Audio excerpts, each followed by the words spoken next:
Limiting yourself. Don't limit yourself.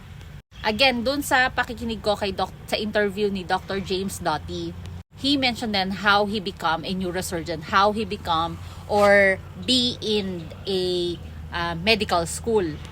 Bago ka pumasok sa medical school, so meron pang munang pre-med. Ngayon, kung ang average mo, ang general percentage average mo, kailangan mas mataas sa 3.5. Dun ka papasok para maging doktor. Pero ang average na lang mga 2.5, ganun. So, mababa. And aside from that, kailangan mo kumuha ng mga reference. Kailangan mayroon kang recommendation. In order for you to get the recommendation, you have to apply for an appointment. So, Dr. Doty, siguro mga 20 years old siya noon.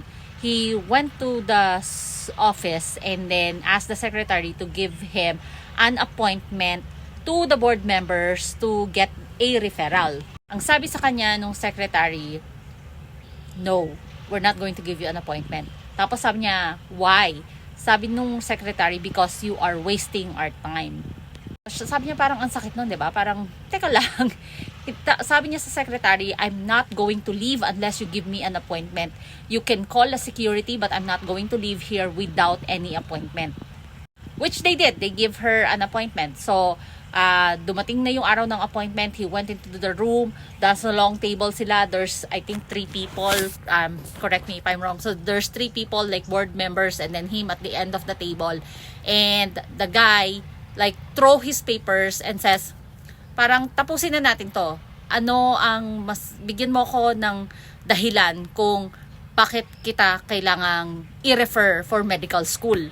Sabi niya, ang sakit-sakit nun kasi parang ikaw ang nagsasabi sa akin. So, ginawa niya parang in an hour or 30 minutes, nag-sermon siya. Sinabi niya na tao ako, pag gusto ko na makuha yung gusto ko, gagawin ko lahat ng paraan. Parang diniskasan niya yung tatlo. So, after that discussion, he get the highest referral or recommendation among other applications. So, ang payo niya, do not limit yourself. Do not define yourself with like a general percentage average. Kasi kung lilimitahan mo yung sarili mo, wala kang makukuha. So kung ano yung gusto mong ma-achieve, gawin mo yon. Walang tao or environment na maglilimit sa kung ano ang gusto mong makuha. Kailangan maging matigas din ang ulo mo para makuha mo yung gusto mong i-achieve.